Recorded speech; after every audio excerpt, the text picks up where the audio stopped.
you have to make sure that a lot of people, and I get it, you know, they want full-time and they're gonna ask if it can be full-time and I'm like, no, and then if I like them and I hire them, then they won't stay. But that's part of life, I guess. Hire someone you don't like. Huh? Hire someone you don't like. Then they won't stay, 'cause So you don't know who will take Ruth's spot yet? Sharon will take Ruth. Oh, Sharon will? Yes, and then Okay. I got the 3/4 time position open. I've gotten, I think, about 22 applications. Are you ready, Mike? Good. Okay, the meeting of the Board of Ellis County Commissioners will now come to order. Let's stand for the Pledge of Allegiance. I pledge Allegiance to the flag of the United States of America and to the republic for which it stands, one nation, under God, indivisible, with liberty and justice for all.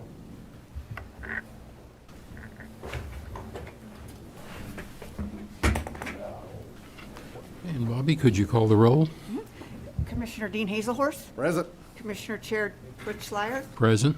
Commissioner Neil Younger. We have a quorum. Okay, thank you. Order of business tonight, we will have one executive session. Any other changes to the order of business? I have none, Mr. Chair. Okay. Prior minutes from January 18th. Any changes, concerns? Okay, then the minutes will stand as submitted. Consent agenda. Do we hear a motion to approve the consent agenda? I'll make a motion to approve the consent agenda items A through G. I'll second that. We have a motion and a second. All in favor say aye. Aye. Motion passes 3-0. Any issues from persons not on the order of business? Don't see no one jumping up out there. Any introduction of new employees? Don't see nothing out there again. Okay, our first agenda item is the China virus update by Jason.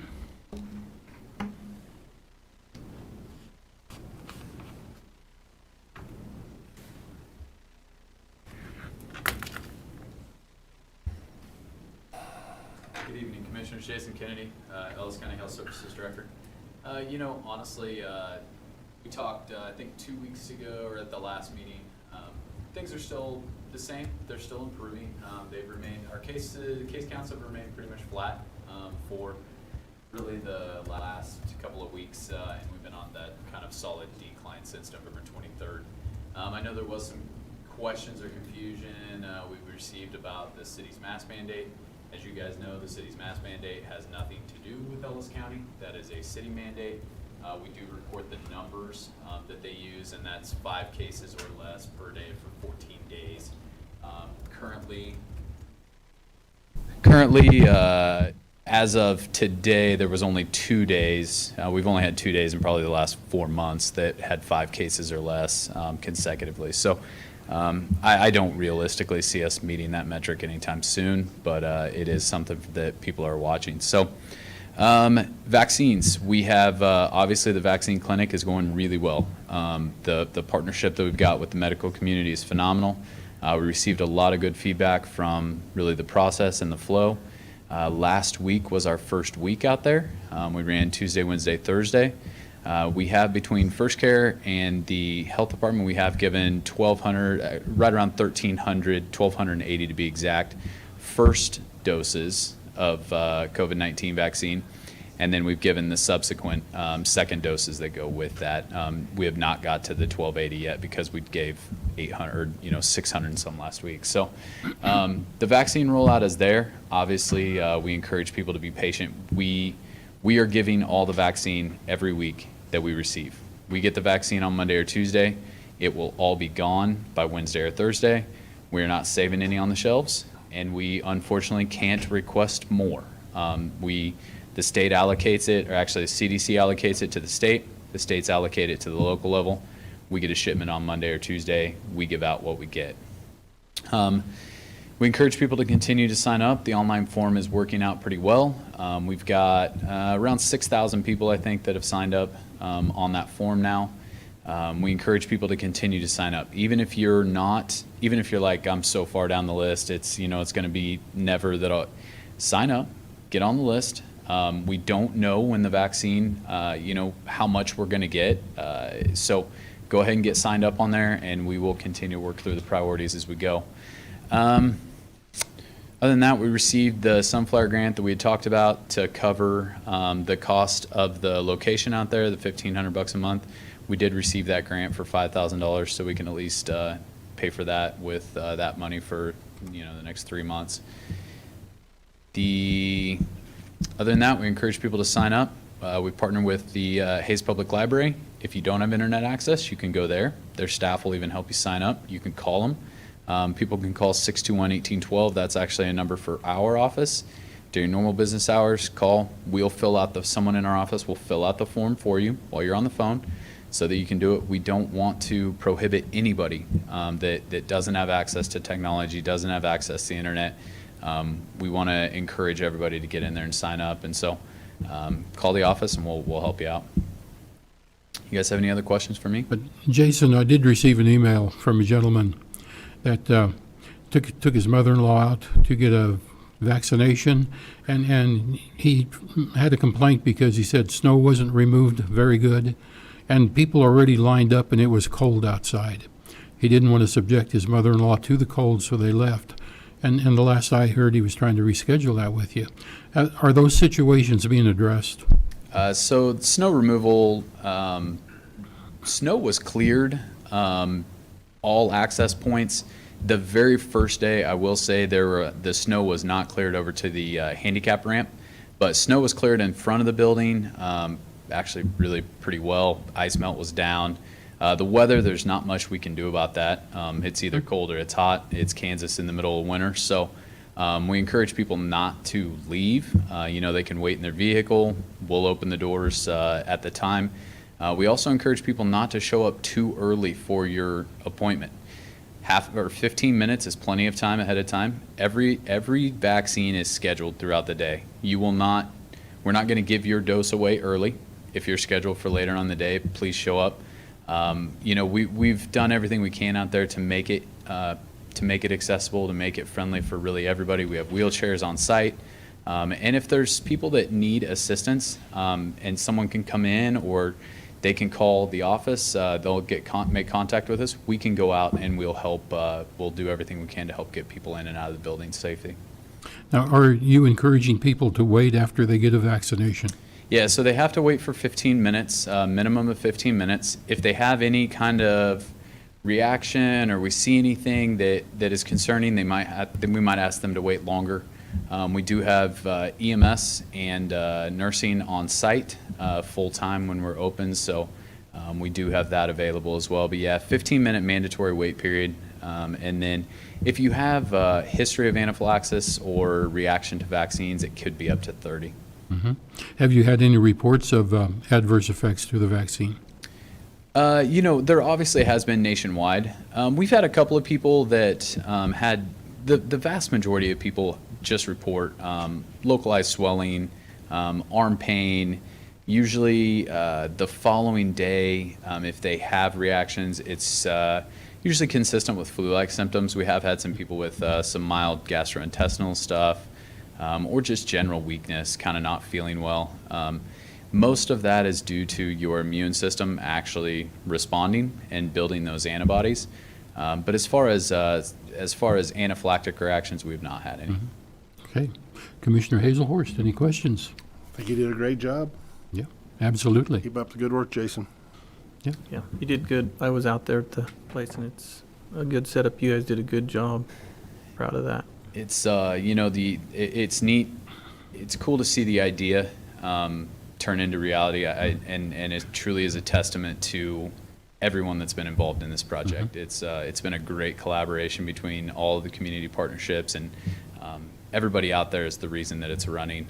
We just had the idea, so it's great. And I do encourage people, if they have issues with the process or if there's something, be patient with us, but also reach out to us. They can send us an email at the health department. We'll do everything we can to fix any of those issues. There's certain logistical issues that are just going to be there, and we just encourage people to remain patient and work with us as we try to get everybody through. Are you going to try to keep people on the CDC recommended schedule for the second dose? Yeah, so when they come, and that's actually a really good point. When you get scheduled for your vaccination, you'll receive an email or a text message from First Care Clinic. Click on that link, go to that site, fill out the paperwork if possible. If you can't, that's fine. Come to the site at your time, we'll help you get through it. If they can do that, then when they come through, we will schedule them for their follow-up visit to receive their secondary vaccination. If you cannot make it in for your second vaccination in the 24 days, please call us ahead of time so we can reschedule your first vaccination. Because there's not a ton of leniency. So we wanna get everybody the first vaccine that can also receive their second. So if you can't receive that vaccine, you're gonna be gone, you're out of the country, state, whatever, let us know. We'll reschedule you for a different time so that you can get your second vaccine as well. Sounds like a good plan. All right. Okay, thank you, Jason. Thank you. Thank you. Okay, next is the noxious weed progress report. Gary?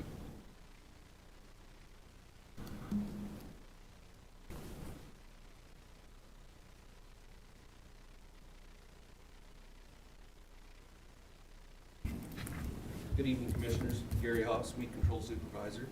I'm here tonight with my annual eradication progress report for 2020 and my noxious weed management plans for 2021.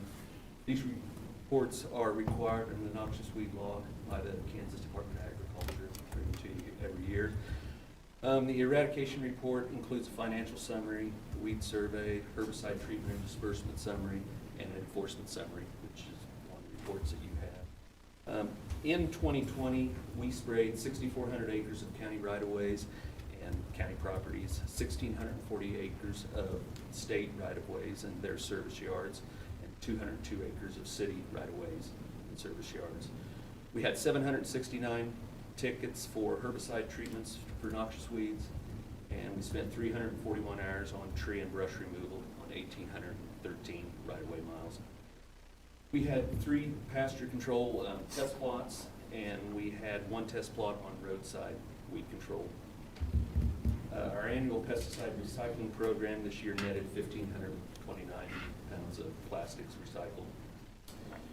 And then also tonight I have the 2021 management plan, which I have here for your signatures. This plan has minimal changes, but it does include treatment now for Sericea lespedeza. In 2020, we found 2 acres of Sericea in the county on some CRP land, and we treated this. Sericea was declared a noxious weed in the state of Kansas in the year 2000, and the eastern half of the state, it's a pretty big problem there. They spend a lot of money treating it, so we want to try to, get ahead of it and take care of it, keep it from becoming a problem in Ellis County. That's all I have. I need your approval and signatures from all commissioners and the administrator on these 2 different plans here. So, do you have any questions for me? No, I know as I read through it, it seemed to be, it was quite lengthy and contained a lot of information, but it looked like a good report from what I could tell. Commissioner Hazelhorst, any questions? So too, did Yeah. a good job like you always done, Gary, so keep it up. That's a lot of miles to cover. Yeah, it is. Commissioner Younger? Gary, I have noticed out like in the country, on the ditches you've been spraying, Yeah. have you guys been trying to get rid of the cedar trees along the? Yes. Thank you. 2 years ago, we started on them, especially the smaller ones. We've kind of stopped it now at about 6 foot tall. We've had some people complaining when we were doing some of the larger ones that they didn't really like to see the large carcasses out there. Okay. So so on them, we got to go out and cut them. But if we can keep all those little ones from becoming big, it's going to save a lot. Okay. We can cover a lot of miles on them. Good job. Okay. Do we hear a motion? I'll make a motion. I move that the county commission approve the annual noxious weed eradication progress report for 2020 and annual noxious weed management plan for 2021. Second. We have a motion and a second. All in favor say aye. Aye. Motion passes 3-0. Thank you. Thank you, Gary. Okay, county attorney projects, Robert Anderson. Is Robert not here? Haven't seen him yet. I've emailed him back and forth several times this afternoon, so he may just be running late, but I guess maybe we can push him off until later We'll in the move evening. on past that. We'll go to Environmental Services Building. Darren?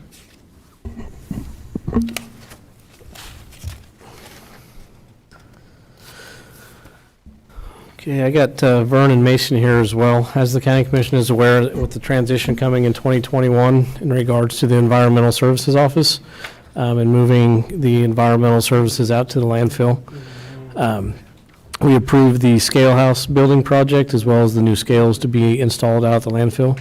And as part of that, the second part was to put out an RFP to build a new environmental services office out there just to the west of the main entrance. We released those RFPs out at the end or the beginning of December, let them out for about a month. They followed our policy as to where they were on the website as well. Had several contractors interested, and Vern had many conversations with, I believe we had 3 main ones. And as you can see, we had sealed bids come in, and the sealed bid report is in front of you with the 2 different bids that we received, one from Commercial Builders, one's from Hazel Horse Construction. It is slightly under than the estimated cost for the building. And we are here to ask any questions to see if the commission would approve to move forward with the project. Well, I do believe that since we want to redo the whole landfill issue with environmental services, we do need the building out there.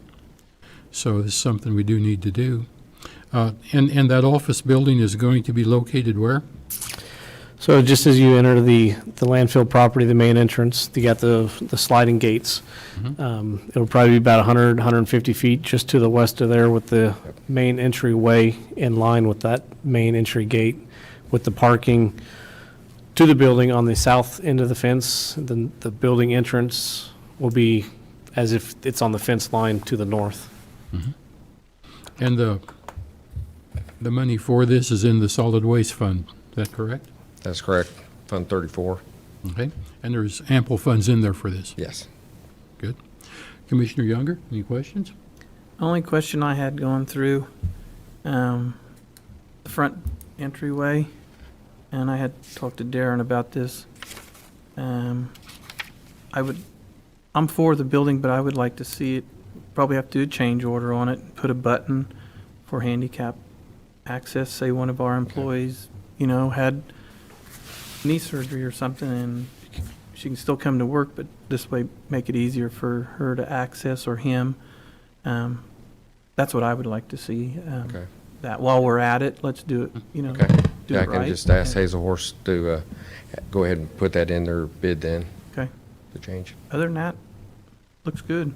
Well, it's laid out very nice. Yeah. Did a Good good improvement. job with that, Vern. Any questions, Commissioner Hazelhorse? I really don't. I like the layout of it, and it's gonna be a nice addition out there, so you guys did a good job. A lot Okay. of cross-training for the new people out there. So, Having that conference room out there, I think that's a good idea. I mean, you guys will use that a lot. Yep. Landfill and environmental, so that's a and good we have idea. the other counties coming in for their hazardous waste meetings and stuff, and you have 14 people in, so. Well, great idea. Okay. When we get Commissioners, the change order for the door, does the commission want to see that change order as an agenda item or just as an update from the county administrator? Fine with an update. Yeah, an update would be fine. I'm sure there'll be a cost. I don't know if we'll have to change to a commercial grade door with a different type of threshold because of the rise over there with a little bit of a ramp. And then the little bit of electrical cost to add in the motorized function to open the door. Okay. Commissioners, I make a motion to accept the low bid from Hazel Horse Builders of $173,000 for constructing a 1,500 square foot office building to house environmental services offices. I'll second that. We have a motion and a second. All in favor say aye. Aye. Aye. Motion passes 3-0. Okay, thank you. Thank you.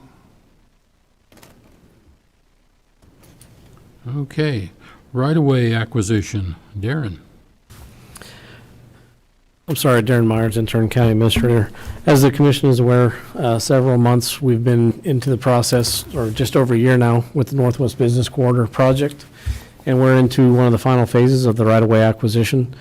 The commission has prior given authority through a purchase order for Buck Driggs, or Driggs Design Group, and a third-party company out of Manhattan to negotiate and acquire the larger tracts of land with that Northwest Business Corridor project. For the, I believe, roughly about 16 or 18 of the smaller tracts, we had given verbal consent for Buck Driggs and his third-party company of, I knew I'd forget it, Land Acquisitions Incorporated, to negotiate and purchase those smaller tracts. He just felt that it would be in the best interest just to make it official that the county commission would actually make a motion in public session so that it's out there as well as in the minutes that they have the authority to negotiate for the county on those properties. And he does not do that solely by himself. He's in constant communication with myself and the, Public Works Directors, Bill Ring and Brendan McKay. So it's coming along very well. There's about 30 plus tracks, and the majority of them, except for maybe out of a handful, are still kind of they're in discussion with. So hopefully within the next month or two we can get them all wrapped up before the project starts and is let out here around summer. Okay, commissioners, any questions? Well, going forward, that's great. That's See right. that project get off the ground. Another good improvement. Do I hear a motion? I move to allow Buck Driggs of Driggs Design Group, in conjunction with the Land Acquisitions Incorporated, to negotiate the right-of-way acquisition to parcels needed to complete the Northwest Business Corridor project. I'll second that. We have a motion and a second. All in favor, say aye. Aye. Motion passes 3-0. Okay, moving on, the hazard mitigation plan. As the commission is aware, every 5 years we update our hazard mitigation plan as well as our emergency operations plan for the county. This year, or over the last year, I guess I should say, many county officials, city officials, school districts, many different organizations throughout the counties of not just Ellis County but all Northwest Kansas have come together per a grant through the Kansas Division of Emergency Management to update our mitigation plan, which was last done in 2015. As you can see within your packet, there are several items in there. The mitigation plan itself is not in there. Otherwise, your packet would have been about 600 pages. It's very lengthy, just like our emergency operations procedure.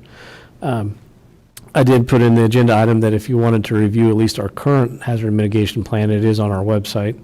And many people do call and ask in regards to that because of different mitigation grants and requirements that they have to show that there is a mitigation plan for Ellis County. But it is actually kind of it's a more interesting document than our emergency operations plan because it actually has more specifics as to what you would think an emergency operation plan would include as to what our risk assessments are for different hazards from hailstorms, tornadoes, pandemics, windstorms, blizzards, a whole bunch of different things. And it rates them based on the severity, the time, 4 different ones. I can't remember all 4 of the criteria, but then it ranks them. And it ranks that for each county because each county is a little bit different throughout the state. But that mitigation plan is there, and if the commission would like to review it, I can, you're more than welcome to come into the office, or you can look at the one that's currently from 2015 on our website. But if the commission would approve it, we'll send our agreements up. All 16 or 18 counties, Northwest Kansas, have to approve it. So that way, when the final plan is put together, it has all the signatures from all the counties together within one final plan. Okay, sounds good. Commissioners, any questions or comments? I have none. No, I have none either. Do I hear a motion? I'll make a motion to move to approve Ellis County Resolution 21-02, accepting the new Ellis County Hazard Mitigation Plan. Second. We have a motion and a second. All in favor, say aye. Aye. Motion passes 3-0. Okay, Mr. Anderson hasn't come in yet. County Administrator report, Darren. Sorry, I was just checking my email to see if Robert sent me a message, but he didn't. Just three quick things. First is, as the commission is aware, throughout the sales tax project that we passed early last year, some of the road projects that we had on that list of projects to complete was Cathedral Road over in Victoria. Kind of good news that we're actually finally making progress on that. Myself and the Public Works Department, as well as several members from the City of Victoria, have met, and actually Bill and Brendan are heading over there after we're done tonight to discuss with them a little bit further about the scope and the cost of the different projects, and just get some preliminary information. We met with them about 2 weeks ago over there as well, and then here later this month we'll be back over there to kind of finalize the scope, so that way the engineer knows what type of project we're looking at. So it's kind of nice that we're actually starting to move forward with that, instead of just saying we're going to do it, we're going to do it, we're going to do it. Hopefully it doesn't stop here, but they are heading over there tonight. The second is we received late this afternoon the contract from Benmore Studios in regards to the roof design and mechanical engineering services for the law enforcement center. The commission did approve that I could sign that contract within the spending authority of the county administrator, and it did come in about 20 or 30% under that. So I sent it off to Mr. Jeter today to review before we do sign it, and I'll get it back to him hopefully or within the next couple days, so we can start progress on that. And the last question I have is Lisa Ree is kind of our county appraiser, is kind of leading the charge for Ellis County in regards to Little KAC, Kansas Association. Our annual meeting is out in Colby in April. This year it's Ellis County's turn to host the event in Colby. But we're just looking to see if the commission, if the three of you are planning on attending that or not. We're not, it's April 21st all day. We're still planning on having it, and we're going to make a determination about mid-March based on COVID and, out in the Colby area, as well as I believe Bobby had sent out some stuff to the clerk's offices to kind of get a feel throughout our area to see if we're going to have a lot of people in attendance. But just seeing if the commission is wanting to attend that, and that way we can have an idea for Ellis County. Okay. I'll know later on if I'm going to attend it or not. It's a little too early for me to tell you yet. Commissioners? Yeah, I plan on going. I'll have to look at my calendar at home before I can commit. I think we did discuss that the hosting county, the commission chair, or in his or her absence, if one of the other commissioners is kind of the morning session is kind of the lead spokesman that gets up there and introduces the legislature that comes and does the welcoming with the local officials out there in Colby. So if one of the three of you do attend, I'd be asking that one of you could take that for us as well. I'm sure we could manage that. Okay. And I believe that's all I got. Okay. County Administrator reports. Commissioner Hazelworth. Not a whole lot, I guess, really. I got to attend Bill Ring's retirement. That was very well put together by his staff out at Public Works. That was very well attended, and thank you to his staff for all the hard work for what they did. It was a nice gathering to see Bill off, I guess, so that was my excitement for the week. There you go. Commissioner Younger. The AP LT40 that Mrs. Bobby sends out over here, I was going through that. Hats off to all the volunteer firefighters with good instruction from Darren. How great to keep our community this way, to volunteer and get away from their families and help keep Ellis County safe. Very good. Thanks for all of your stuff that you do. I don't even know part of it. I just see it on paper, and I plan on getting out sometime and just go see. But that's all I have. Thank you. And I have no report. Executive session? I move that the Board of County Commissioners recess into executive session under the following exemption to the Kansas Open Meetings Act pursuant to the non-elected personnel matter exemption. Subject to be discussed is employee personnel matter. Those attending, the three commissioners, Mr. Bill Jeter, and our interim county administrator, Darren Myers. I'll second that motion. We have a motion and a second. All in favor say aye. Aye. Motion passes 3-0.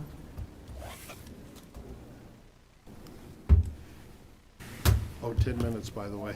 Sorry, Bobby, 10 minutes. 10 minutes. My mistake.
They'll call him.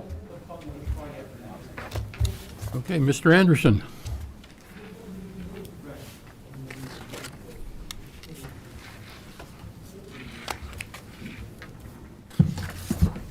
May I remove my mask? Yes. Good evening, Commissioners. Thank you for having me, allowing me to come and speak. I apologize for not being here sooner, but you'd be happy to know that I'm very, very busy. I'm sure you are. So, for the record, my name is Robert Anderson. I'm the Ellis County Attorney. I asked to come speak with you tonight generally about the sources of funds available to my office and sort of some of the plans that I have moving forward. And I think everything that I want to do, I have the authority to do. I thought it would probably be best practice to come to you, speak to you about those things. That way we're having good communication and we're on the same page. So certainly at the end of the meeting, I'd like to know if I have your blessing to proceed with what I have planned. My understanding of the sources of funds that I have available to me come out of 3 accounts, I'll call them, or funds. I've got my budget as set by the commission, as approved by the commission. I've got a Fund 16, which to my understanding is money that has been turned back in at the end of a year, and that sets there in case there's a need for office supplies, furniture, technology, that sort of thing. And then the third fund I've got is Fund 75, which we refer to as our trust fund. This fund presently has $45,000 or thereabouts in it. We keep a checking account that is directly linked to that. Occasionally we will request that funds be transferred from the Treasury to that account for various purposes. How we replenish that fund is through our diversion program. When defendants or offenders are eligible for diversion and offer diversion, part of that agreement is that they pay a diversion fee, and that's based on whether or not it's a felony diversion, misdemeanor, traffic, so on and so forth. An additional source of money for that account is through civil forfeiture. When assets or money is seized in connection to a larger criminal conspiracy, that those items are subject to civil forfeiture. In years past, that work has been outsourced from our office elsewhere, and statutorily we were, I guess we were allowed to have 5% of whatever the total proceeds were for that. Now that we're doing that in-house, my Assistant County Attorney, Aaron Cunningham, is going to be handling those matters. I believe the percentage statutorily is 15%, so a substantial increase coming not only from civil forfeiture, but with the more robust diversion policy I plan to put into place, that should additionally increase those funds as well. That particular fund is to be used for, I guess, the best way to put it is any lawful prosecutorial purpose. Generally what it's used for is training. It's used for law enforcement and for our office. It's used we purchased a new camera and recording system for Hayes Police Department for one of their interview rooms. They had some issues in a murder trial we recently had where the jury couldn't really hear or see very well that interview. We've replaced that for them using those funds. So that's kind of the general idea of what those funds are used for. It's my understanding, I believe we can pay for a lot of the items in my budget out of that fund. So I can shift essentially what has been budgeted for in my budget for office supplies, mileage, different things like that over to this Fund 75 and pay for those out of that amount. And with the money freed up in the budget, one of the plans I have, or one of the most immediate needs I have, is hiring on a full-time 5th legal assistant. Myself and Assistant County Attorney Aaron Cunningham are putting in incredible hours right now. I have not taken a day off in January. I've not worked less than 12 hours a day in January, other than yesterday and Saturday. That's not meant to be a complaint. I absolutely love this job. I'm excited. I'm thrilled to be doing it. I'm just suggesting that the work we're producing is far more than any legal assistant could handle in a 40-hour work week. So I either have to authorize overtime for them to catch up on the work, or, as I'm suggesting, a 5th legal assistant would be not only incredibly useful, but I'm going to suggest absolutely necessary. And again, I would be able to accomplish this without requesting any additional funds. I can do this, I believe, without going over budget. I would essentially just be shifting some of the line item budget matters to Fund 75. And I think I can do that without completely, actually, I think I can do it while still continuing to grow Fund 75. So that's the main thing I wanted to approach the commission about, is kind of getting, I guess, answering any questions you may have, or essentially getting your blessing on moving forward with getting a fifth legal assistant. The other major item I wanted to bring up is we have a need for some upgrades in furniture. When Mr. Dries left to take the bench, I allowed him to take with him his office furniture. It had been with him for 30-some years. He felt most comfortable taking that with him. Instead of having the county purchase new office furniture for him up for his judge's chambers, he just took what he had. So my office essentially had no furniture in it. I moved all the furniture from my small office into this where Tom was. It's not exactly, I mean, it works, but now we have an empty office with no furniture. The furniture that I have, while some of it is broken, I can make do. But I would suggest that I've had people come in, look at the space, give me designs and quotes for prices on what they could build custom based on what I would present as being an efficient workspace for myself. I've looked into not having it be custom furniture, but instead just being more like what I would call IKEA furniture that I would put together or someone would put together. I've also looked at used furniture from different places. So I've got a range of costs that it would take to get some new furniture for myself, that ranging anywhere from $1,000 or $2,000 and upwards of maybe $7,000 or $8,000. In addition to that, one of my assistants is wanting new chairs for her office. The ones that she has they're old and dingy and dirty and smelly. And then two of my assistants would like, I call them Very Desks, but that's like calling tissue paper Kleenex. That's the brand name. They're tables that rise up so that you can stand and work. The non-Very Desk, the generic brands, are half the price. We can get those for something like $250 a piece. So all in all, essentially with the commission's permission, I'd be looking at spending somewhere around, well, anywhere between about $4,000 and $8,000 out of Fund 16 for some new office furniture. Well, Mr. Anderson, I do appreciate you coming before the board and relating this to us.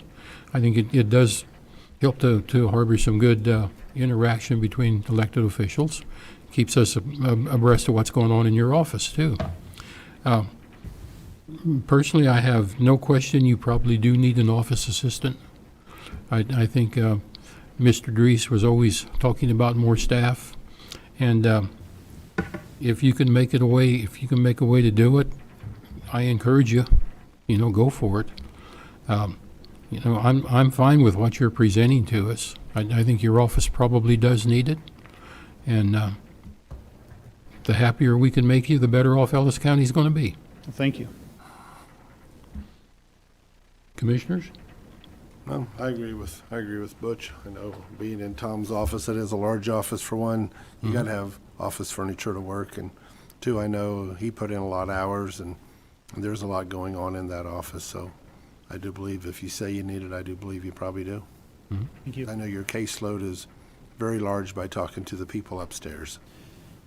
It is, and the goal or the intent is to not only file more cases than we filed in past years, but objectively make sure that those cases are the ones that truly matter, the ones that have victims attached to those cases.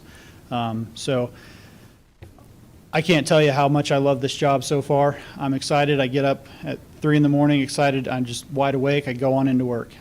So I'm getting a lot of work done. I feel bad with what I'm putting on top of my corresponding legal assistant. It's not really fair to her, and then it's also not very cost effective to have her working at 1.5 times the rate on the weekends, even though she's willing to do that. It just doesn't make sense to be paying a bunch of overtime.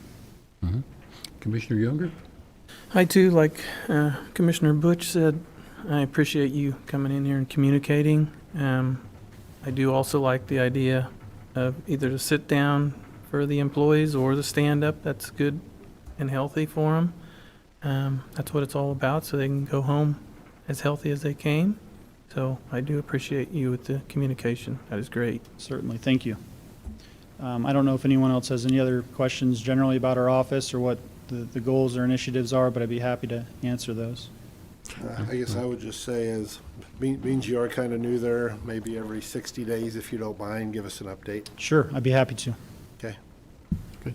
Thank you, Robert. All right, thank you, gentlemen. Robert? Okay, next, I guess we have a Mr. Chrysler.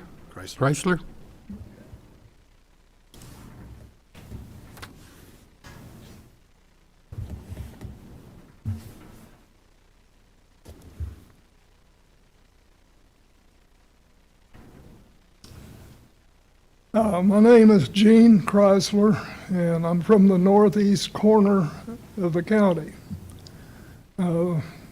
Ellis County grades 4 miles of that road by my place, and I'd propose to you guys, I've got a rock pit a mile off of the road. I would give you the rock to rock those 4 miles. If you'd grind up some for me to leave. The water, I don't think I can help you with. That's, you can let me know if that'll work out with you. That's all I need.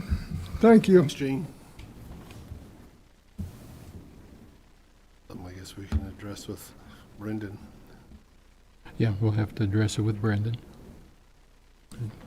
Brendan, that's something we'll address with you in the future, okay?